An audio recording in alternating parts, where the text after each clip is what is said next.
सभी लोग दोनों हाथ जोड़ लें और मेरे साथ महामंत्र के स्मरण के लिए अपना मानस तैयार करें।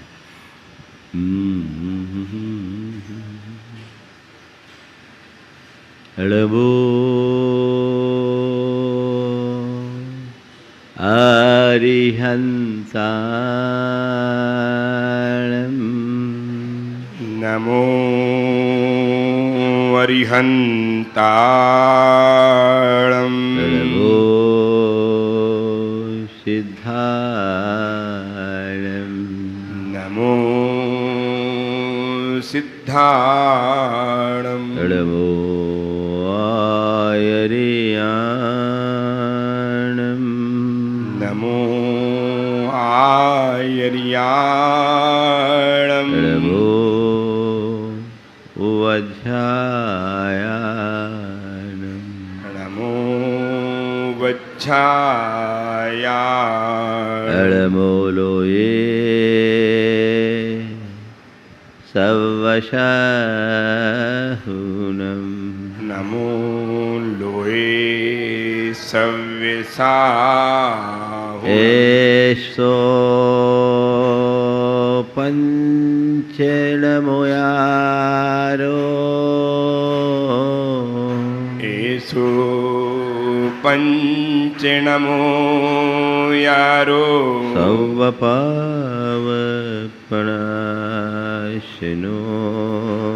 सव्यपावपणाशिनो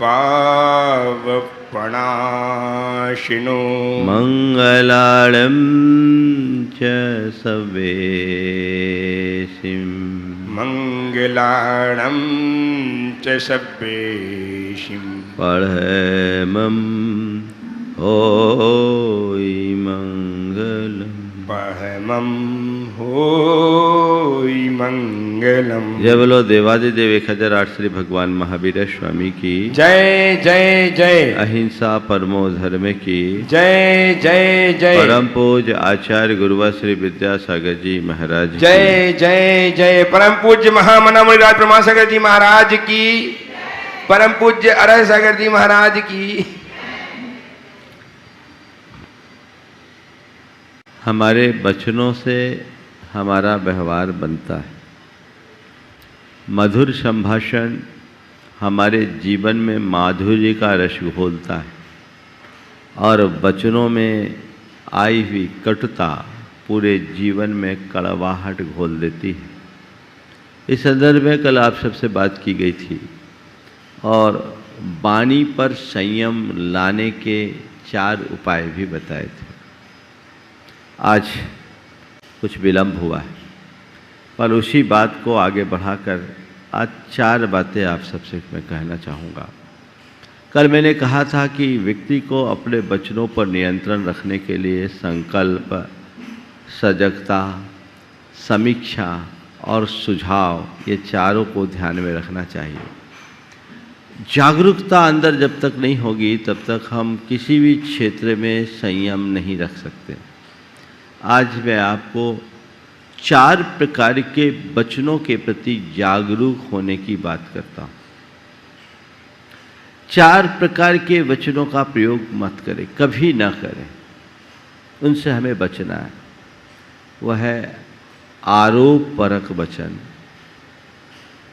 आदेश परक वचन, आलोचना परक वचन और अपमानजनक वचन। आरोप, आदेश, आलोचना और अपमान, ये चारों हमें बहुत कष्ट देते हैं।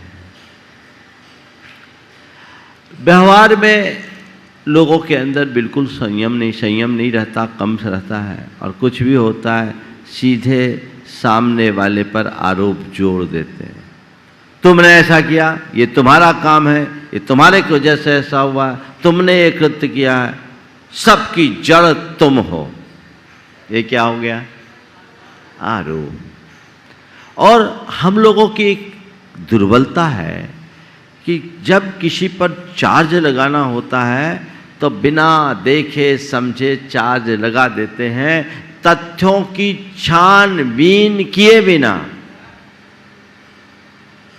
और प्राय किसी किसी व्यक्ति के प्रति जब हमारे मन में पूर्वाग्रह बन जाता है तो कुछ भी हुआ ये उसका ही काम होगा, कुछ भी हुआ ये उसका ही काम होगा। ये टेंडेंसी बदलनी चाहिए। आरोप जहां आप रखोगे वहां प्रेम नहीं रहेगा। पहली बात, किसी पर आरोप न लगाएं, मिथ्या आरोप तो न लगाएं, और आरोप लगाएं भी तो वचनों में लोच रखें, और वह भी बिना तथ्यों के नहीं। कितना अंतर है दो वाक्य में। कुछ मान लीजिए गलत हुआ, ये तुमने किया है, एक वाक्य, और उसी जगह क्यों भाई कहीं तुमसे तो ये नहीं हुआ। कितना बड़ा अंतर आ गया। कौन सा प्रयोग करते हो, पहले वाला या बाद वाला? आज से तय करना है कि अब जब कभी कोई बात हो तो हम अपने बोलने के रुख में लोच रखेंगे, बदलाव रखेंगे। भैया गलती हुई है, किसने किया? सीधा सीधा सवाल, या किसी के ऊपर सीधे आ रहा हो, बड़ा अंतर है। मैंने एक व्यक्ति को देखा, एक बड़ी इंडस्ट्री को चलाने वाले व्यक्ति, और क्या दृष्टिकोण होता है मैं आपके सामने वो प्रस्तुत कर रहा हूं। सीईओ की पोस्ट में रहने वाला आदमी, बड़ी इंडस्ट्री में। उसके सामने उसने अपना एक अनुभव मुझे सुनाया कि कुछ गड़बड़ हुआ, और गड़बड़ उनके फाइनेंस डिपार्टमेंट का था। समझ में आ गया था कि इसका गड़बड़ करने वाला कौन है, और मोटी गड़बड़ी थी, कोई छोटी मोटी नहीं। उस व्यक्ति ने कहा कि महाराज जब मेरे सामने बात आई कि ये उस आदमी का कृत्य है तो एक बार तो मैं हिला, पर आप लोगों का सिद्धांत हम लोगों के व्यापार में भी कितना काम में आता है वो मुझे उस दिन समझ में आया। और वही वाकया उसने मुझे सुनाया। बोले आपकी बात मुझे याद आई कि हमें थोड़ा सकारात्मक रहना चाहिए, और मैंने तुरंत सोचा कि ये आदमी हमारा की पर्सन है। अगर मैं सबके बीच में इसका नाम उजागर करता हूँ तो पूरा सिस्टम खराब होगा, और ये बौखलाकर अपने आप को अपमानित महसूस करेगा तो हमारे बिजनेस की सारी प्राइवेसी उसके पास है, ख़त्म हो जाएगी। महाराज जी मैंने क्या किया, सबको बुलाया। इसको इग्नोर करना भी ठीक नहीं था और सीधे सीधे कहना भी ठीक नहीं था। मैंने सबको बुलाया और उसी व्यक्ति से कहा ये जो गड़बड़ी हमारे यहाँ हुई है कंपनी में, ये आप पता लगाइए किसने की, इसकी जांच करो। जिम्मा उसको ही दे दिया। और गड़बड़ी तो ऐसी थी। तो ये एक तरीका है। अगर मनुष्य के अंदर धैर्य हो, संयम हो, सकारात्मकता हो तो उसकी भाषा और व्यवहार में अपने आप लचीलापन होगा, सरसता होगी। एक सिद्धांत बनाइए आज से, सीधे सीधे किसी के ऊपर चार्ज नहीं लगाएंगे। कर सकते हैं, चाहे घर में बेटे की गलती हो, बहू की गलती हो, देरानी जेठानी में आपस में गलती हो, ननद भौजाई में हो, भाई भाई में हो, पिता पुत्र में हो, किसी भी रिलेशन के मध्य हो, तुम्हारे संपर्क में आने वाले किसी भी व्यक्ति के साथ हो, चाहे वो तुम्हारा पारिवारिक संपर्क हो, व्यापारिक संपर्क हो या अन्य व्यवहारिक या धार्मिक जगत का कोई संपर्क हो, आरोप की भाषा से मुझे बचना है। फिर दूसरे क्रम में है आदेश। आपको सीधे सीधे किसी ने कह दिया ये काम कर लीजिए, ये काम करो, वो करो, ये क्या है? चुभता है। ऑर्डर। हो सकता है सामने वाला तिलमिला जाए कि हम पर हुक्म चलाता, मैं उसका नौकर हूं क्या? संत कहते नहीं, आदेश नहीं, अनुरोध, ऑर्डर नहीं, रिक्वेस्ट। हमारे गुरुदेव हम लोगों को हमेशा बोलते थे, आदेश के वचनों से बचो। जब व्याकरण पढ़ाया जाता है, गुरुदेव व्याकरण पढ़ाते थे, तो व्याकरण में क्या होता है कि शब्दों में कुछ दो शब्द आते हैं, आगम और आदेश। आगम का मतलब है दो वर्णों के बीच में कोई एक वर्ण को घुसा देना, ये आगम हो गया। और आदेश है तो अ को ओ बना देना, ई को ई, ऊ को ओ बना देना, ई को ए बना देना, ये आदेश हो जाता है। ई का ए हो जाता है, आदेश हो जाता है।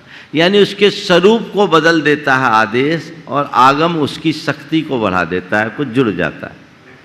एक स्वरूप को बदलता है, एक शक्ति को बढ़ाता है। तो व्याकरण में ऐसा कहा जाता है, मित्रवत आगमः शत्रुवत आदेश। आदेश शत्रु की तरह है। तो गुरुदेव कहा करते थे, आदेश परक वचनों से बचो। तुम ऐसा कर लो, नहीं। तुम्हें ये करना है, नहीं। तुम्हें ये करना पड़ेगा, और भी नहीं। क्या करो भाई, ये काम है, अगर कर लो तो अच्छा रहेगा।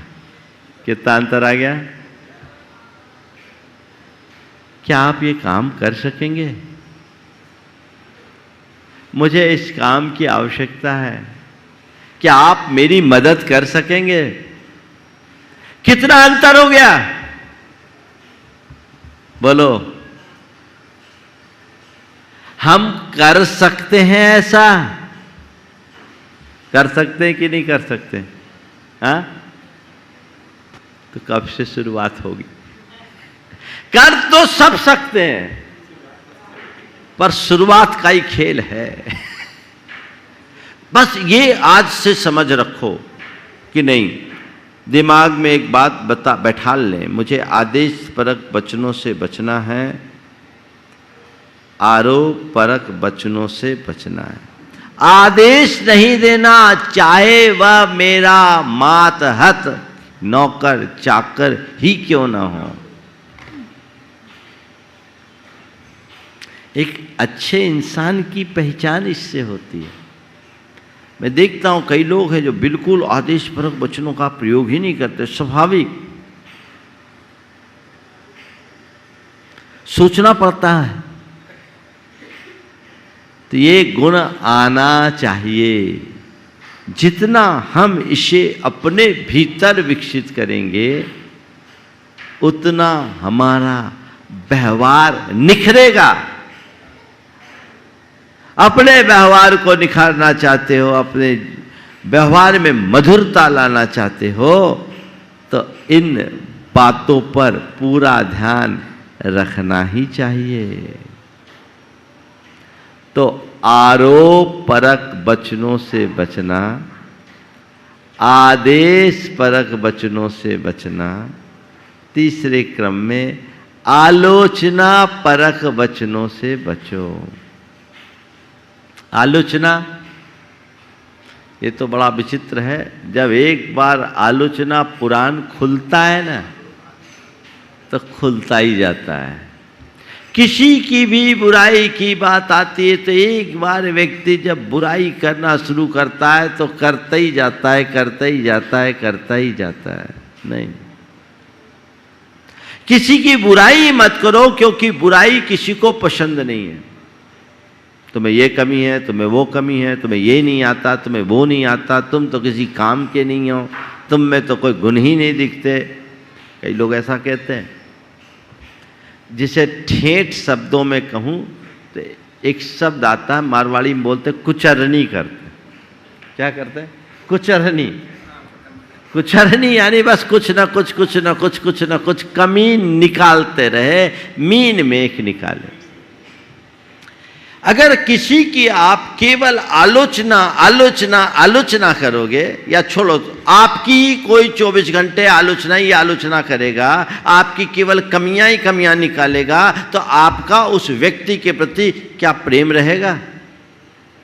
क्या दृष्टिकोण रहेगा? अरे इनकी तो बस आदत ही ऐसी हो गई, मुझे मालूम है इनको मुझ में कोई गुण दिखते ही नहीं। संबंध बिगड़ जाएंगे। एक सज्जन मेरे संपर्क में, उनका बेटा बड़ा गुणी, ऐसा कि समाज में लोकप्रिय, कोई भी काम दे दो तो उस काम को अंजाम तक पहुंचाने में महारत हासिल, लेकिन उनके पिताजी को उस पर भरोसा ही नहीं, एक दिन पिता ने कहा, महाराज जी मैंने सोचा कि मेरा बेटा काम संभाल लेगा तो मैं फ्री हो जाऊंगा, पर बहुत दुख होता है, मेरा बेटा कोई काम का ही नहीं है, हमारी कुछ सुनता ही नहीं है, अब मैं क्या करूं। मुझे उसकी बात को सुनकर अटपटा लगा। बोले लड़का तो बहुत एक्टिव दिखता है, पर पिता का ऐसा अनुभव, क्या मामला है। मैंने उससे कहा ठीक है, मैं तुम्हारे बेटे से बात करूंगा। मैंने अकेले में बेटे को बुलाया, मैंने पूछा क्या बात है, तेरे पिताजी तेरे से खुश नहीं है। बोले महाराज वो इस जन्म में खुश रहेंगे भी नहीं, वो इस जन्म में खुश नहीं रहेंगे। बोले क्या मामला है। बोले महाराज जी आप मुझे अच्छे से जानते हो, पर मेरे पिताजी को मुझ में भरोसा ही नहीं है और वो केवल मेरी कमियां ही निकालते हैं। सुबह से बस तूने ये नहीं किया, तूने वो नहीं किया, तुझसे ये नहीं होता, तुझसे वो नहीं होता, तुझे काम सौंपूंगा तू धंधा चौपट कर देगा, तू किसी से डील नहीं कर सकता, तू कुछ काम ही करने का नहीं है, तू किसी लायक नहीं है। बोले महाराज यही प्रवचन रोज कितना सुने। तो मैं तो उनको देखता हूँ 10 फुट दूर से खिसक जाता हूँ। बोले झंझट नहीं, आप जानो आपका काम जानो। फिर आदमी किनारा काटता है, बोला 10 फुट दूर से खिसक जाता हूँ। बोला आमना ही सामना नहीं होता, घर भी जाता हूँ ना महाराज, जब वो सो जाते उसके बाद जाता। बोले कौन सुने रोज रोज का काम। अब महाराज जी इतने संस्कार है कि पिताजी को कुछ बोल सकता नहीं, लेकिन जो वो बोलते हैं सो अंदर बर्दाश्त नहीं होता। तब मैंने बाद में उसके पिता को बुलाया। अब पिता से कहा कि भाई बेटे से ज़्यादा सुधार की जरूरत तुम में है, तुम अपने दृष्टिकोण में परिवर्तन लाओ, अपने भाषा और व्यवहार को बदलो, नहीं तो अपने बेटे को खो दोगे।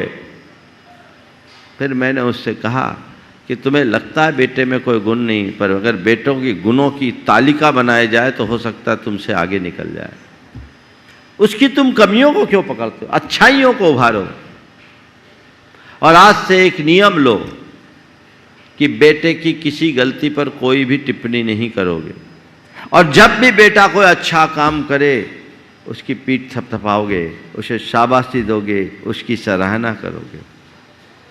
अच्छा काम करे उसकी पीठ थपथपाना, शाबाशी देना, उसकी सराहना करना। आप सुनकर आश्चर्य करोगे। उनको बात जची। बोला महाराज ऐसे ही करूँगा। और 6 महीने बाद जब वो व्यक्ति मेरे पास आया, बोला महाराज चमत्कार हो गया, आज बेटे ने हमारे कारोबार को कई गुना आगे बढ़ा दिया और बहुत अच्छा हो रहा है। अब मुझे लगता है कि ये ठीक कर पाएगा। वही बेटा जो कल तक दूर भागता था, सब हो गया। व्यवहार हमारा है, हमें बदलना होगा। मैं अक्सर कहता हूँ क्रिटिसाइज नहीं, क्रिटिगाइड करो, है ना। कई बार बोला, आज फिर बता देता हूँ। क्रिटिसाइज और क्रिटिगाइड में क्या अंतर। पत्नी ने खाना बनाया, खाना अच्छा नहीं बना, तुम्हें तो खाना बनाना ही नहीं आता, कुछ काम की नहीं हो, क्या है रोज रोज वही चीज़ें रख देते हो। एक तो ये है, ये क्रिटिसाइज है जो चुप जाएगी, बर्दाश्त नहीं हो। और क्रिटिगाइड, मान लीजिए पत्नी ने खाना बनाया है, सब्जी का स्वाद थोड़ा ठीक नहीं है, लेकिन आप उसको एहसास भी कराना चाहते हो, तो उसका रास्ता है कि तुम बाकी कितना बढ़िया काम करते हो, घर का रख रखाव भी बहुत अच्छा करती, रोटी भी बहुत अच्छी बनाती हो, टाइमिंग का भी बहुत अच्छा ध्यान रखते हो, डिशेस भी अच्छा चुन लेती हो, सब कुछ ठीक कर ली, थोड़ा सा मसाले के कंपोजिशन का और ध्यान रखो ना, तो खाना का जायका और बढ़ जाएगा। अब बोलो, ये सुनकर क्या होगा। सामने वाले का हृदय खिलेगा, वो तुम्हें अपना हित चिंतक मानेगा। तो आप किसी के आलोचक मत बनिए, शुभ चिंतक बनिए। अपनी छवि ऐसी बनाइए। सीधे सीधे आप लोग तो बसूला लेके छील देते हो, तो क्या होगा। अब बसूले से छीलोगे तो क्या होगा। ये बसूला का ध्यान इसलिए आ गया कि बसूले वाले बाजू में छीलने का मतलब क्या है। तो आलोचना परक वचनों से बचना है, और अपमानजनक शब्दों का प्रयोग कभी न करे। महाभारत की कहानी हम सबको पता है। द्रौपदी के ये वचन ये अंधों के अंधे ही होते हैं। उसने महाभारत खड़ा किया, दुर्योधन के अपमान की भूमि पर महाभारत हुआ। अपमान किसी को नहीं, अबे तबे कहकर, रे ते कहकर, तू तकार कहकर, और उसके ऊपर उसके साथ उनके परिवार और खानदान का नाम जोड़कर जो शब्दों का प्रयोग होता है, ये मर्मघाती शब्द होते हैं। इसे निष्ठुर और परुष शब्द के अंतर्गत कहा जाता है। ये बड़े अप्रिय होते हैं जो मनुष्य के मन को चुभते हैं। किसी का अपमान मत करो, मान करो न करो, अपमान मत करो, चाहे वो एक अदना सा आदमी भी क्यों ना हो। और कभी कभी ये अपमान बहुत महंगा पड़ जाता है। मैं एक ऐसे व्यक्ति को जानता हूं जिन्होंने किसी वजह से अपने ड्राइवर का घोर अपमान किया। ड्राइवर ने गांठ बांधी, उसने अपने मालिक का अपहरण कराकर उसकी हत्या करवा दी, और इतनी बुरी मौत की कल्पना भी नहीं कर सकते। कई दिनों बाद तो लाश मिली। बात चुभ जाए, कब किसको कहां लग जाए पता नहीं। इसलिए यदि तुम अपना सम्मान बनाए रखना चाहते हो तो औरों के मान की रक्षा करने का अभ्यास करो। ये चारों प्रकार के वचनों में यदि हमारी सावधानी होगी तो सुनिश्चित तौर पर मान करके चलना, हमारा जीवन व्यवहार अच्छा होगा और हम अपने जीवन का रस ले सकेंगे। आज सार में बात को यहीं पर विराम दे रहा हूँ। आज डाउटफुल था कि प्रवचन हो या ना हो, क्योंकि अन्य कार्य भी यहाँ संलेखना भी चल रही है तो उधर भी ध्यान देना पड़ता है। लेकिन आप लोगों का योग था। सुशीला जी कह रही थी महाराज जी आधा घंटा भी 20 मिनट भी हो जाए तो बहुत है। संयोग से आज ये लाभ मिला है। लाभ ऐसे ही लेते रहें और अपने जीवन को ऊंचाइयों तक पहुंचाने का उपक्रम करें। आने वाले 4 तारीख को भगवान पार्श्वनाथ का मोक्ष कल्याणक महामहोत्सव यहाँ सभी लोग मनाने आ रहे हैं। हम सबको पूरे देश में उत्साह और उमंग के साथ इसे संपन्न करना है। शेष बातें शाम को बोलिए। परम पूज आचार्य गुरुवर श्री विद्यासागर जी जय जय जय। परम पूज्य महामना मुनिराज प्रमासागर जी महाराज की जय जय।